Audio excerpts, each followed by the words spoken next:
जो आंदोलन 132 साल से लगातार दुनिया का सबसे बड़ा आंदोलन, दुनिया का सबसे लंबा आंदोलन, राम मंदिर से बड़ा आंदोलन, राम मंदिर का आंदोलन तो भारत का था, महाबोधि महाविहार का आंदोलन ये पूरी दुनिया का आंदोलन है। क्योंकि ये आंदोलन इसलिए दुनिया का है क्योंकि इस स्थान पर सिद्धार्थ गौतम ने जब 29 साल की आयु में घर छोड़ा तो 6 साल तप ध्यान साधना करने के बाद बोध गया की पावन धरती पर उनको बुद्धत्व प्राप्त हुआ। वो बुद्धत्व प्राप्त की पावन धरती आज ब्राह्मणों के कब्जे में है, आज हिंदुओं के कब्जे में है। पूरी दुनिया में बौद्ध है पर बौद्धों के पास बौद्धों का महाविहार नहीं है। अगर हमें लगा कि हम इसको बचा सकते हैं, हम इसको मुक्त करा सकते हैं, उसके लिए हमारी जान चली जाए, हमें जेल में डाल दिया जाए, हम हर एक जुल्म सहन करने को तैयार है, पर महाबोधि महाविहार मुक्त होना चाहिए। जिसकी लड़ाई धरना प्रदर्शन से 12 फरवरी से शुरू हो गई थी और ये लड़ाई का टारगेट 12 मई तक, वैशाख पूर्णिमा बुद्ध पूर्णिमा के पर्व तक दुनिया भर के भारत के लोग बोध गया की धरती पर आ रहे हैं। बोध गया की धरती पर एक इतिहास लिखने जा रहा है कि जहां बुद्ध ने ज्ञान प्राप्त करके दुनिया को जगाया, जिस स्थान से जगाया वो स्थान अंधेरे में है, वो स्थान कैद में है। आज जिम्मेदारी है उन सभी बौद्धों की, पूरे बौद्ध भिक्षु समाज की, जिन्होंने बुद्ध के ज्ञान को प्राप्त कर कर ये ऊर्जा, ये शक्ति निर्माण की है। आज वो उस अंधकार में पड़े महाविहार को प्रकाश में लेकर आए और प्रकाश में लाने की तारीख निश्चित हो चुकी है 12 मई। हमने आह्वान कर दिया है कि 20 अप्रैल से दिल्ली से बोध गया की हजारों लोगों के साथ पदयात्रा हम लोग शुरू कर रहे हैं। ये पदयात्रा दिल्ली से शुरू होकर बोध गया पहुंचेगी और जगह जगह बड़ी बड़ी जनसभाएं करेगी।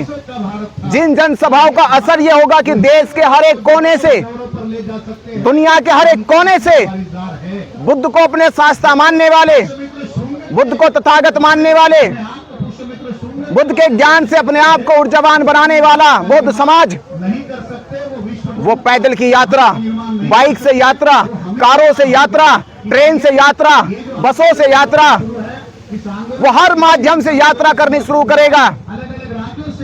और 11-12 मई को बोध गया की धरती बौद्ध में हो जाएगी।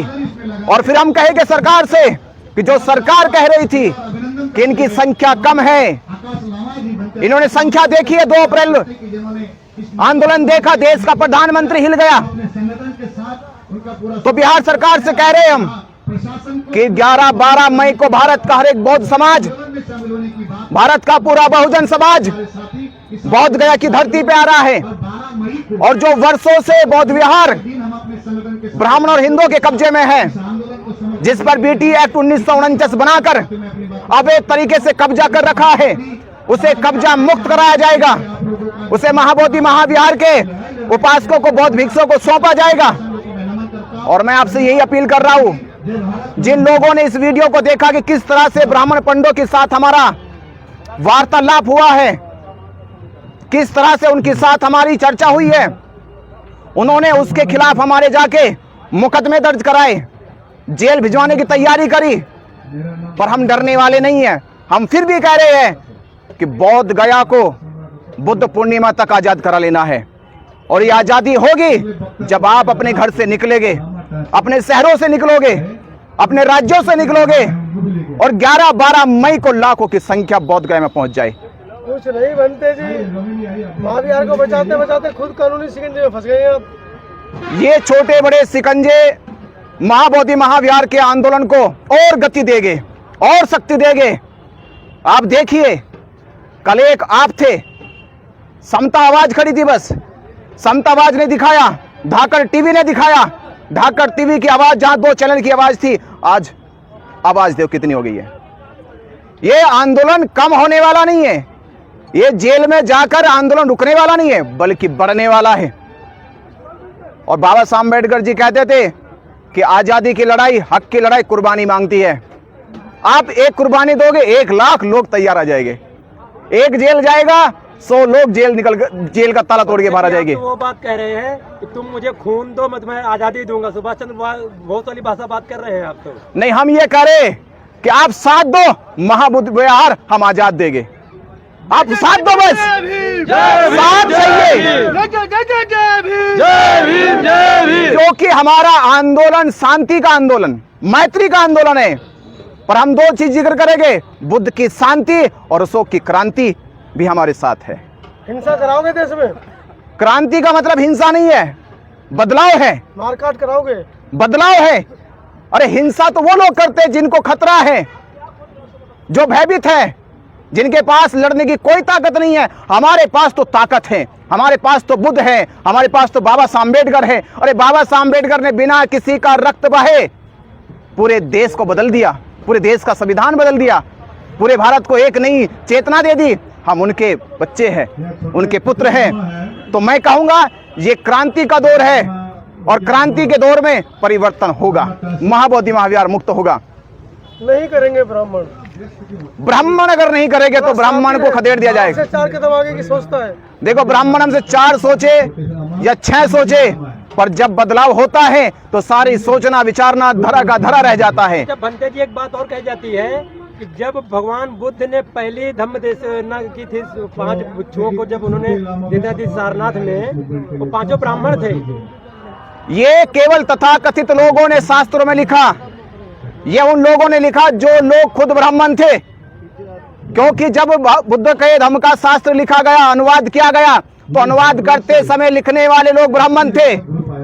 इसलिए उन्होंने जिक्र करा, क्योंकि हमने देखा कि हमारे भारत के साहित्यों में, शिक्षा के क्षेत्र में पहले ये लिखा गया, गरीब ब्राह्मण, विद्वान ब्राह्मण, चतुर ब्राह्मण, होशियार ब्राह्मण, तो बुद्ध के शिष्य भी ब्राह्मण। अरे ब्राह्मणों को से बुद्ध की शिक्षा का मतलब नहीं, वो सब श्रावक हैं। तो बंदे जी, एक सवाल मेरा रहेगा कि भगवान बुद्ध ने ब्राह्मणों के गुण क्या बताए हैं? देखिए, तथागत बुद्ध कहते हैं कि मेरी नजर में वो श्रेष्ठ है। वो ब्राह्मण भी कहते हैं, पंडित भी कहते हैं, महापंडित भी कह रहे, महाविद्वान भी कहते हैं कि उसके पास 3 गुण होने चाहिए। 3 गुणों का धनी होना व्यक्ति ही श्रेष्ठ भिक्षु है, श्रेष्ठ ब्राह्मण है, श्रेष्ठ वो पंडित है। वो 3 गुण क्या है? पहला गुण है वह चरित्रवान होना चाहिए, उसके चरित्र की खुशबू उतनी होनी चाहिए कि वह दुनिया को प्रभावित कर सके। दूसरा गुण बताया बुद्ध ने कि दूसरा गुण उसके पास सत्यम ज्ञान होना चाहिए। सत्यम ज्ञान जो उसने खोजा हो, जो उसने पाया हो, जो उसने प्राप्त किया हो, तोता वाला ज्ञान नहीं कि रट लिए शास्त्र, रट रट के कथा कहानियां सुनाने लगे। संबोधि का ज्ञान होना चाहिए, वह श्रेष्ठ ब्राह्मण है, वह श्रेष्ठ भिक्षु है। और तीसरा, उसका श्रेष्ठ आचरण और व्यवहार होना चाहिए। इन 3 गुणों का धनी व्यक्ति ही दुनिया का श्रेष्ठतम ब्राह्मण है, दुनिया का श्रेष्ठतम पंडित है, दुनिया का श्रेष्ठतम बौद्ध भिक्षु है। मतलब आप साफ साफ कहना चाहते हैं कि जो ब्राह्मण है ये सब फर्जी और ढोंगी, ये सब फर्जी है। और 3 गुणों का मानक है, ये पैमाना लगाइए, कसौटी लगाइए, 3 गुणों में परिपूर्ण हो जाए, वही श्रेष्ठ है। भांते जी, आप हजारों साल से यहाँ बौद्ध लोग रहते हैं, किस कारण से अभी तक आप पिछड़े रह गए? जो आपका पूरा जहाँ पे ज्ञान प्राप्ति हुआ बुद्ध का, उस जगह पे भी आप नजर नहीं आते हैं। देखिए, नजर आए नहीं आए ये सवाल है। तथागत बुद्ध ने कहा था कि चरित भिक्खवे भोजनताए भोजन सुखाए लोकान कंपाए, यानी चारिका करते रहो, प्रचार करते रहो, बातों को फैलाते रहो, संसार के हर एक व्यक्ति से जुड़ो। वो काम सबसे पहले किनका था? बौद्ध भिक्षुओं का था। और आज के दौर में वो काम किनका? वो मीडिया का है। वो काम आज मीडिया का आप लोगों का है। और मैं आपसे कह रहा हूँ, ये मीडिया के लोगों ने मीडिया के ऊपर आरोप लगा रहे नहीं। बनते जी, आपसे बात करूंगा, मैं आरोप नहीं लगा रहा, मीडिया से कह रहा हूँ अपनी, कि मेरी मीडिया के लोगों ने जैसे वो लोग दिखाते अपने बाबाओं को, अपने संतों को, आप एक हफ्ते में एक वीडियो लगाते, बौद्ध भिक्षु का एक वीडियो लगाते, बौद्ध भिक्षु का एक इंटरव्यू लगाते, बौद्ध धर्म का एक इंटरव्यू लगाते। मैं कहता हूँ कि आपके प्रयास से ही, आपकी इस कोशिश से ही भारत बौद्ध में हो जाता। भदोही से चल करके 80 लोग आए हुए हैं, एक को गिरफ्तार कर लिया है पुलिस ने। 80 लोग हमारे डिस्टर्ब है, कृपया उनके लिए कुछ किया जाए। अब आप देख रहे, सुन रहे, आप पूरी पुलिस ने हमारे आने वाले लोगों को एक आदमी गिरफ्तार कर लिया। पर ये घबराने की जरूरत नहीं है। अरे भाई जेल ही तो जाना है, जेल ही तो जाना है। तथागत ने कहा सर फूट जाए तो धम्म का प्रचार करना बंद मत करना, आपके ऊपर तलवार खड़ी हो जाए तो धम्म का प्रचार करना बंद मत करना, आपकी जान भी चली जाए तो धम्म का प्रचार करते हुए डिगना मत, निरंतर करते रहना। हम वो हौसला लेके खड़े हैं। जेल डालो, मुकदमे लगाओ, मार दो, गोली चलाओ, डंडे चलाओ, तलवार चलाओ, पर यह आंदोलन चलता रहेगा जब तक मां बोधि महाविहार मुक्त ना हो जाए।